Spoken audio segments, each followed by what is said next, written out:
नमस्ते दोस्तों, टाइटल में ओमकारेश्वर का नाम देखते ही आपने इस वीडियो पे क्लिक कर दिया। Good decision boss. आपको इस डॉक्यूमेंट्री में फील करने मिलेगा ओमकारेश्वर का एक बहुत ही यूनिक एक्सपीरियंस। वहाँ के लोग, वहाँ का कल्चर, वहाँ का खाना और हमारे रास्ते में आए कुछ वाटरफॉल, और इन सब चीजों से अलग इन दो लॉन्डो की प्योर बकचोदी। तो चलिए इस कहानी को शुरू से शुरू करते हैं।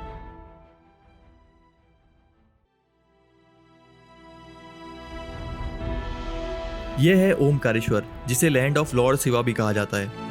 कहते हैं यहाँ सब कुछ है, भक्ति है, शांति है और महादेव का वास है ओमकारेश्वर ज्योतिर्लिंग के रूप में। तो गाइज ये कहानी शुरू होती है 2 सितंबर 2025 को, जब मैं जोधपुर से इंदौर गया था अपने फेवरेट यूट्यूबर्स के साथ पॉडकास्ट शूट करने।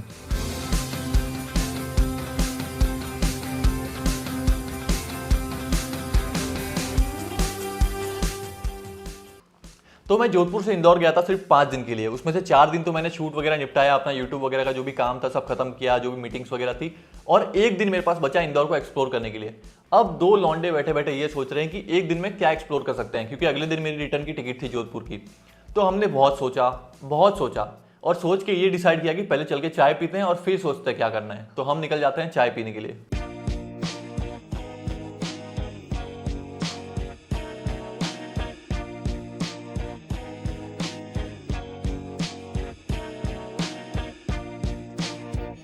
तो चाय पीने के बाद हमने डिसाइड किया कि चलो ओमकारेश्वर चलते हैं। 80 किलोमीटर का रास्ता है, बाइक भी है हमारे पास, और एक्सप्लोर करते करते धीरे धीरे घूमते घूमते चले भी जाएंगे। भाई आप मानो या ना मानो, लेकिन ओमकारेश्वर ना जाने के हमारे पास 100 रीजन थे। वहाँ का वेदर खराब था, वहाँ के रोड्स खराब थे, वहाँ पे बारिश रुकने का नाम ले रही थी, हमारी कुछ प्लानिंग थी नहीं, और इतना कुछ होने के बाद वहाँ जाने का सिर्फ एक रीजन था, और वो है चुल।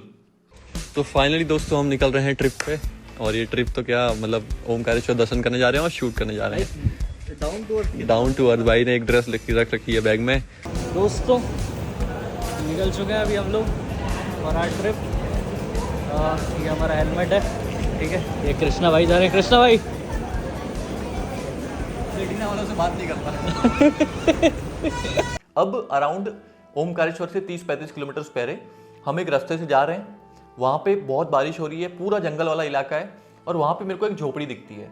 अब मेरे को ऐसा लगा कि भाई झोपड़ी, मतलब इतने जंगल वाले एरिया में एक झोपड़ी है, इसमें कोई रहता है, या फिर अगर वो कोई रहता भी है तो उसकी क्या लाइफ है, वो कैसे रहता होगा, कैसे सर्वाइव करता होगा। तो मैं जाके देखता हूँ, एक बार मिलता हूँ। हमने बाइक साइड में लगाई और हमने जाके उनसे बातचीत करी। तो दोस्तों हम लोग जा रहे थे अभी ओमकारेश्वर की तरफ, और यहाँ से इस रास्ते से जब हम जा रहे थे तो हमें एक ऐसे झोपड़ी सी दिखी, और यहाँ पे जो है हनुमान जी का मंदिर दिखा। तो मुझे ऐसा लगा कि, और यहाँ पे अंदर एक बाबा रहते हैं, तो मुझे ऐसा लगा कि इनसे बात करनी चाहिए और इनकी लाइफ के बारे में जानना चाहिए। तो थोड़ा आओ जाओ बात करते हैं, और आपसे बात कराता हूँ कि इनकी लाइफ कैसी है।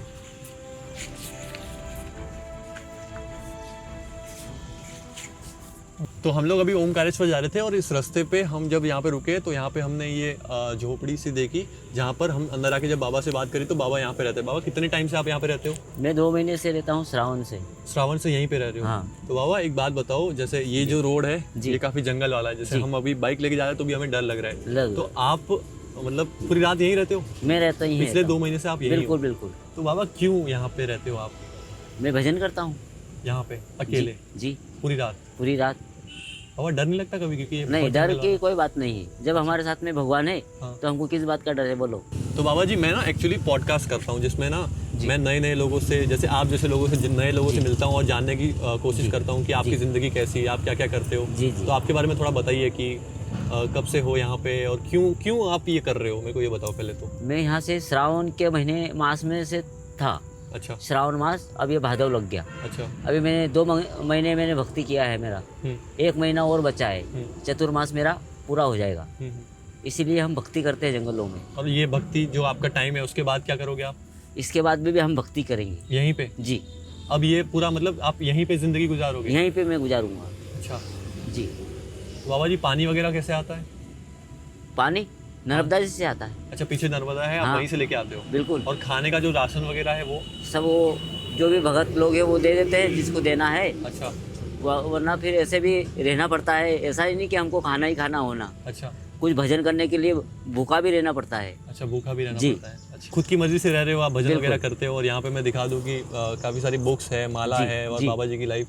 तो बाबा जी थैंक यू सो मच कि आपने, जय श्री राम। जय श्री राम। जय सीताराम। यहाँ पे हमें मौका दिया बोलने और पधारना मेरे भाइयों, और पधारना। जय सीताराम। यार ऐसे ही तो क्रेजी एक्सपीरियंस चाहिए यार लाइफ में।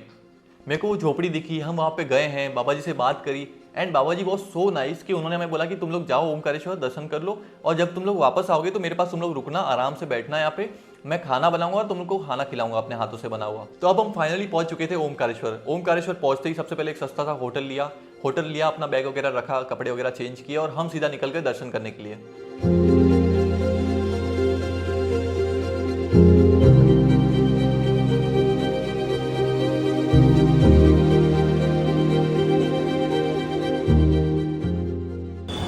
Yes, bro. How how your trip going? आज बहुत बढ़िया मज़ा आ रहा है, बहुत अच्छा लग रहा है। बाकी ऐसे ही मिलकर आएंगे आपको। अच्छा ऐसा कुछ बोलो ना, कृष्णा भाई बहुत टाइम से ट्रैवल करते थे, उनसे बहुत कुछ सीखने को मिला, ऐसा बोलो। अरे भाई देखो, क्या है, कृष्णा भाई को मेरे से बहुत ज़्यादा चीज़ें सीखने के लिए मिलती है। हाँ, क्या बोल रहे थे? क्या बोल रहा था? कैमरा चालू होते ऐसी पर्सनालिटी ऐसी चेंज हो जाती है ना बड़े भाई की, एकदम ही क्या ना। भाई चप्पल चेक कर। चलो जय श्री महाकाल, जय श्री महाकाल दोस्तों। चलते हैं अब और आशीर्वाद लेके आते हैं। मेरे फॉलोअर्स के लिए कोई विश हो तो लिख देना। तो ये जो डॉक्यूमेंट्री आप देख रहे हो, ये बनाने का मेरा कोई प्लान नहीं था। बेसिकली मेरा तो ओमकारेश्वर जाने का भी प्लान नहीं था। ये तो क्लिप्स रिकॉर्ड करते गए और बन गई एक अनप्लान्ड डॉक्यूमेंट्री। और ओमकारेश्वर पहुंच के हमने डिसाइड किया कि हम दर्शन करने तो जा ही रहे हैं, तो दर्शन करने के बाद क्यों ना यहाँ के लोगों से बात करें, यहाँ के कल्चर के बारे में, यहाँ के खाने के बारे में, हिस्ट्री के बारे में लोगों से बात करके थोड़ा जाने। तो हम निकल गए भाई दर्शन करने। दर्शन किए हमने और दर्शन करके मेरे दोस्त ने कैमरा उठाया, मैंने माइक उठाया और हम एक पूल पे चले गए। वहाँ पे हमने लोगों से बातचीत करी। क्या नाम है भैया सबसे पहले तो आपका?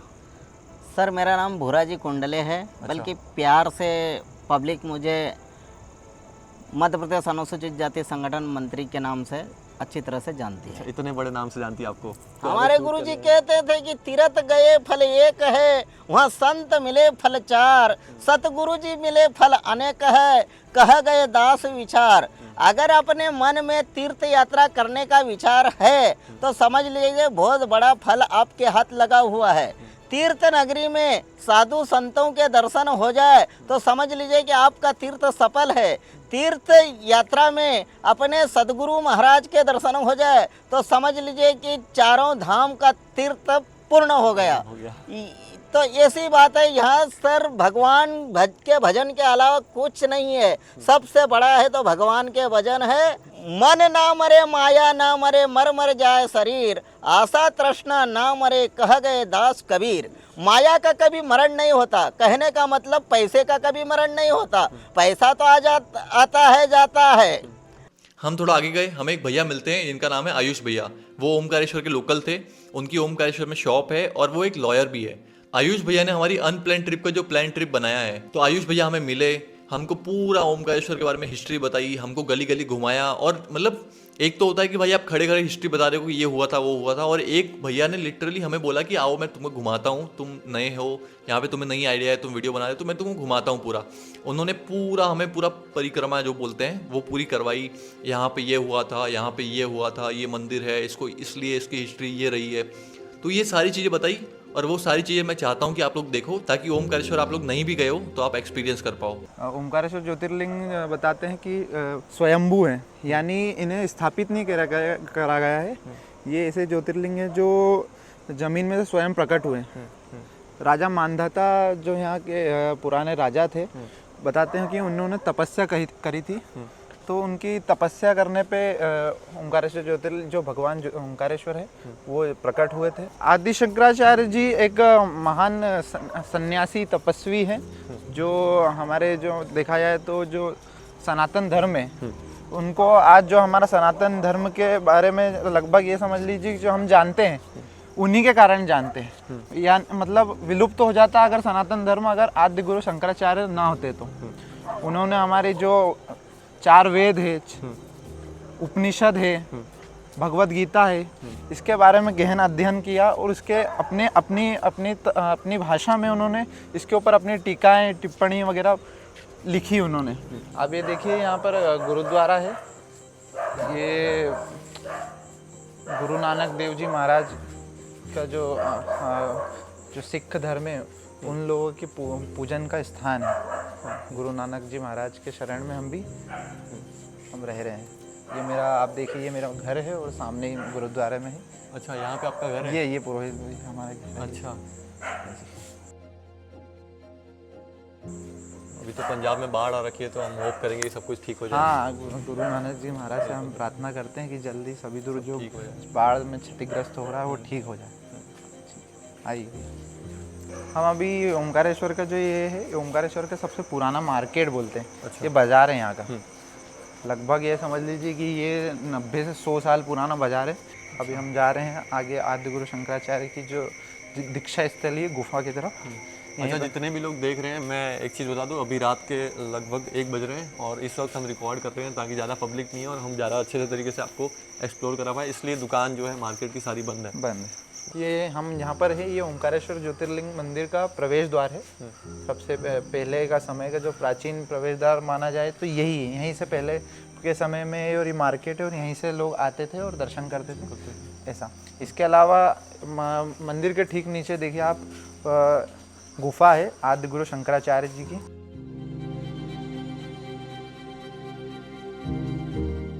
ये गुफा वही है जहाँ पर इन्होंने अपनी शिक्षा दीक्षा अपने गुरु गोविंद भगवताचार्य जी के से ली थी 2 साल तक, और अद्वैत वेदांत के बारे में अध्ययन किया और अध्ययन के बाद अद्वैत वेदांत का प्रचार प्रसार उन्होंने सारे जगत सारे संसार में किया। और इन्हीं की जो प्रतिमा है वो ऊपर बनी हुई है। ऊपर बनी है, हाँ। आदि गुरु शंकराचार्य जी की प्रतिमा 108 फीट की जो है मध्य प्रदेश शासन द्वारा ऊपर बनाई गई है।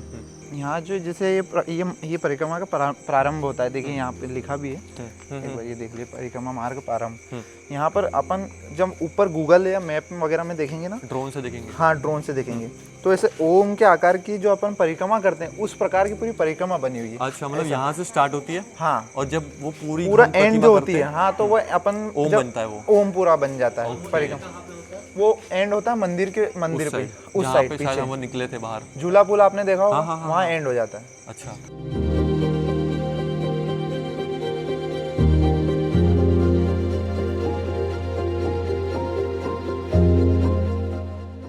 आप यहाँ पर देखना, ये सामने विष्णु जी का मंदिर है। इसके अलावा आप उस साइड देखिए, वहाँ पर ब्रह्मा जी का मंदिर है। अच्छा, वो सामने जस्ट आप, हाँ, ठीक है। इसके अलावा सामने भगवान भोलेनाथ यानी शिव भगवान का मंदिर है। आपने सुना होगा त्रिपुरी, आपने जब हम आरती गाते हैं, त्रिपुरी में ओमकार विराजित, यानी ओमकारेश्वर जो मंदिर है 3 पुरियों में विभाजित है। जो हम जहाँ पर खड़े हैं ये विष्णुपुरी बोलते हैं, क्योंकि यहाँ पर विष्णु भगवान का मंदिर है। वहाँ पर सामने ब्रह्मा जी का मंदिर है, इसलिए उस स्थान को बोलते हैं ब्रह्मपुरी। और सामने जब आप जहाँ भगवान भोलेनाथ विराजित है उस क्षेत्र को बोलते हैं शिवपुरी। अच्छा, 3 पुरियों में ओमकारेश्वर विराजित है। हाँ, माँ नर्मदा की जो पवित्रता है, निर्मलता है, कोमलता है, जो लोगों को माँ नर्मदा जल के द्वारा जो जीवन दान दे रही है, तो उनके बारे में उन्होंने स्तुति लिखी थी। सविंदु सिंधु सुस्थलक तरंग भंग रंजितम सुरस्त जात कात पात कारी वापदाचलम जगल्लये महावये प्रगंड शून शर्मदे त्वदीय पाद पंकजम नमामि देवी नर्मदे, नमामि देवी नर्मदे, नमामि मातु नर्मदे त्वदीय पाद पंकजम नमामि देवी नर्मदे। माँ नर्मदा को कलयुग की गंगा बोलते हैं, क्योंकि आप देखिए ये नदी एक ऐसी नदी है, आप यहाँ एक बार जल पी के देखना आप नर्मदा जी का, इतना मीठा और इतना हेवी जल रहता है कि आपको भूख आपको अगर लगी है, आप ओनली पानी इसका पी लोगे ना तो भी आपका भूख मिट जाएगी। आउट ऑफ इंडिया फॉरेन कोई भी देश पकड़ लो, वहाँ की जो नदियाँ होती है उनको वो लोग माँ नहीं मानते, लेकिन फिर भी इतनी साफ होती है, बहुत साफ होती है। मतलब ये कचरा यहाँ पे हम देख रहे हैं, 1-2 शायद वो तो कुछ लोग कर देते हैं, बट वहाँ पे नहीं होती गंदगी। और यहाँ पे हम माँ मानते हैं, पूजा करते हैं हम। कुछ लोग तो होते हैं जो उनकी माँ जब चली जाती है दुनिया से, तो गंगा मैया को या यमुना मैया को या नर्मदा मैया को अपनी माँ मानते हैं, और फिर भी गंदगी हो जाती है। तो ये अगर आप बता दो, और ये रील आई होप कि फटे और बहुत लोग देखे, तो क्या सजेस्ट करोगे कि अगर हम माँ मानते तो क्या रिस्पेक्ट करनी चाहिए? सही बात है, बिल्कुल आपने सही बताया। जो हम देखते हैं कि जो विदेशी लोग रहते हैं वो यहाँ पर भी आते हैं, इवन वो अमेरिका, यूएस, लंदन, वहाँ पर तो नदियों को साफ रखते ही हैं, लेकिन वो लोग यहाँ पर्यटन के तौर पे जब यहाँ आते हैं ना, वो भले ही नर्मदा जी या गंगा जी को माँ नहीं मानते हैं, लेकिन फिर भी इतने क्लीनिंग का इतना ध्यान रखेंगे, यहाँ पर नहाएंगे या मतलब मुँह भी धोएंगे ना तो साबुन नहीं लगाते वो कभी।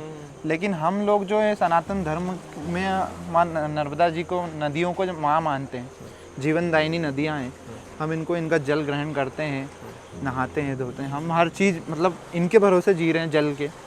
लेकिन हम हमारी जो गंदगी है, हम आस्था के नाम पे हम हमारी जो एक तरह से जैसा आपने सही बताया, जैसे कपड़े आगे हम चढ़ाने के तौर पे इसमें फेंक जाते हैं। अब कपड़ा जाएगा कहाँ? गंदगी होगी इससे, तो एक आगे से आगे जाएगा और इधर जाके फंस जाता है। फिर वो कपड़ा है या कुछ भी प्लास्टिक है या वो विषैले पदार्थ है, यहाँ पर इसको गंदा करते हैं और इसी से हमको ही फिर हानि होनी है। तो अमेरिका या बड़े बड़े जो देश हैं वो नहीं मानते, लेकिन इतनी क्लीनिंग का ध्यान रखते हैं। लेकिन हम लोग हैं जो हमारे आस्था से इतने जुड़ा हुआ बड़ा जो ये चीज़ है, हम इसमें इतनी आनाकानी कर देते हैं और सफाई के नाम पे बिल्कुल भी ध्यान नहीं रखते हैं। ये चीज़ मैं एग्री करता हूँ। और यहाँ पर प्रशासन काफ़ी प्रयासरत रहता है ओमकारेश्वर में क्लीनिंग के लिए। लेकिन क्या होता है ना, पर्यटन स्थल है, लोग आते हैं, दर्शन करते हैं, नहाते हैं और नहाने पे साबुन लगाना, फिर क्या है, आस्था के नाम पर अमावस्या जो रहती है, अमावस्या 11 वगैरह पे स्नान करने आते हैं और फूल पत्ती के अलावा जैसे कपड़े छोड़ देंगे, प्लास्टिक के दोने छोड़ देंगे दिए के नाम पे।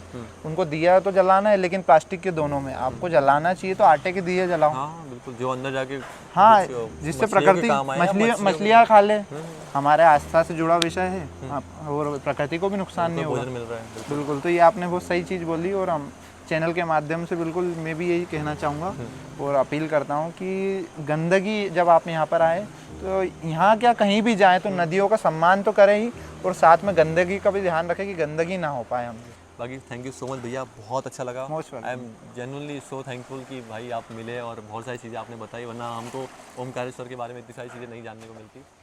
आयुष भैया को गुड नाइट बोलने के बाद हमने रात को थोड़ा स्ट्रीट वगैरह एक्सप्लोर किया और हम चुपचाप जाके अपने होटल रूम में सो गए।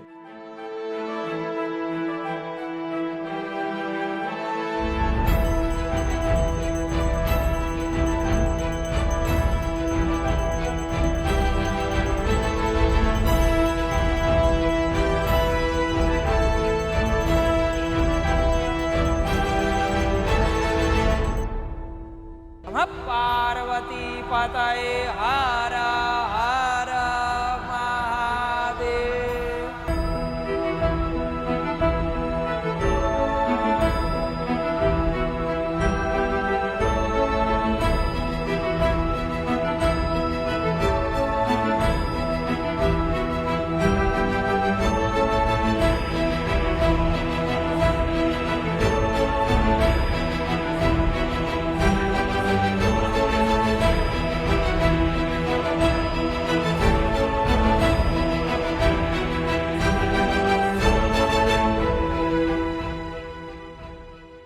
ओमकारेश्वर सिर्फ एक मंदिर नहीं, नर्मदा जी का वरदान है और नर्मदा जी को भारत की सबसे पवित्र नदियों में से एक माना जाता है। कहते हैं कि यहाँ की साधु संत और बाबा अपना पूरा जीवन महादेव को अर्पण कर देते हैं। सुबह नर्मदा जी में स्नान, पूरे दिन भाव, भक्ति और भजन, और शाम को नर्मदा जी की आरती करते हैं और यही है उनका जीवन।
सो भाई ये थी हमारी एक ओमकारेश्वर की अनप्लान्ड ट्रिप बोल दो या डॉक्यूमेंट्री बोल दो या व्लॉग बोल दो, जो भी चीज़ें बताओ आप, ठीक है।